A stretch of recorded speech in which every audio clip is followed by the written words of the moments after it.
ഗതാഗത മന്ത്രിയുടെ നിർദ്ദേശത്തിന് പുല്ലുവില കൽപ്പിക്കുകയാണ് KSRTC. ഡോറിൽ കെട്ടിയ കയറുകൾ നീക്കണമെന്ന് ഉത്തരവിട്ടിട്ടും പല KSRTC ബസ്സുകളും സർവീസ് നടത്തുന്നത് ഈ ഉത്തരവ് പാലിക്കാതെയാണ്. യാത്രക്കാരുടെ സുരക്ഷ പരിഗണിച്ച് കഴിഞ്ഞ മാസം 14-നാണ് കയർ അഴിച്ചു മാറ്റാൻ മന്ത്രി ഉത്തരവിറക്കിയത്.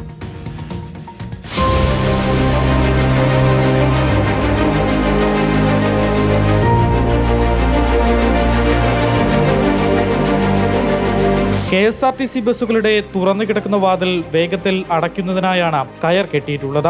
കണ്ടക്ടർമാർക്ക് സൗകര്യമാണെങ്കിലും ബസ്സിലേക്ക് കയറുന്ന യാത്രക്കാർക്ക് ഇവ ബുദ്ധിമുട്ടും സുരക്ഷാ ഭീഷണിയും ഉയർത്തുന്നു. ഇത്തരത്തിൽ കയറുകൾ യാത്രക്കാരുടെ കഴുത്തിൽ തട്ടി മനുഷ്യജീവന് അപകടമുണ്ടാക്കുന്നുവെന്ന് മനുഷ്യാവകാശ കമ്മീഷനും പരാതി ലഭിച്ചതോടെയാണ് മന്ത്രിയുടെ നിർദ്ദേശപ്രകാരമുള്ള ഉത്തരവ്.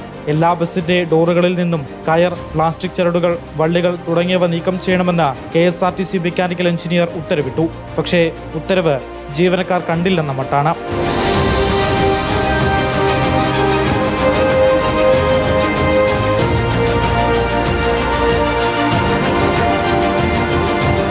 ഡോറിൽ കയർ കെട്ടിയാണ് പല ബസ്സുകൾ ഇപ്പോഴും സർവീസ് നടത്തുന്നത്. കയറില്ലാതെ ഓടുന്ന ബസ്സുകളുടെ വാതിൽ തുറക്കുമ്പോൾ ബസ് കയറുന്നവരുടെ ദേഹത്തും ഇരുചക്ര വാഹനങ്ങളിലുമെല്ലാം ഇടിച്ച് അപകടമുണ്ടാകുന്നതായി ജീവനക്കാർ തന്നെ പറയുന്നു. മാത്രമല്ല, തിരക്കുള്ള സമയം കണ്ടക്ടർമാർ തന്നെ മുന്നിലെയും പിന്നിലെയും വാതിലടയ്ക്കാൻ ഓടി നടക്കണം.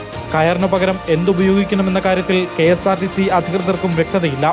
ജീവനക്കാർക്ക് ബുദ്ധിമുട്ടുണ്ടാക്കുന്ന നിർദ്ദേശം പിൻവലിക്കണമെന്നാണ് ജീവനക്കാരുടെ ആവശ്യം. റിപ്പോർട്ടർ, തിരുവനന്തപുരം. എന്തായാലും ഇക്കാര്യത്തിൽ മന്ത്രിക്ക് കൂടുതൽ എന്തെങ്കിലും പറയാനുണ്ടോ? അദ്ദേഹത്തിന്റെ ഇടപെടൽ ഉണ്ടാകുമോ എന്നാണ് നമുക്കറിയേണ്ടത്. നിരവധി പരിഷ്കാരങ്ങൾ KSRTC കൊണ്ടുവരുന്നുണ്ട്, അതൊന്നും നമ്മൾ കാണാതെ പോകുന്നില്ല. പക്ഷേ ഇത്തരം ചില പോരായ്മകളുണ്ട്, അത് ചൂണ്ടിക്കാണിക്കുക തന്നെ ചെയ്യുകയും വേണം. അങ്ങനെ KSRTC അടച്ചാക്ഷേപിക്കാൻ ഞങ്ങളില്ല കേട്ടോ.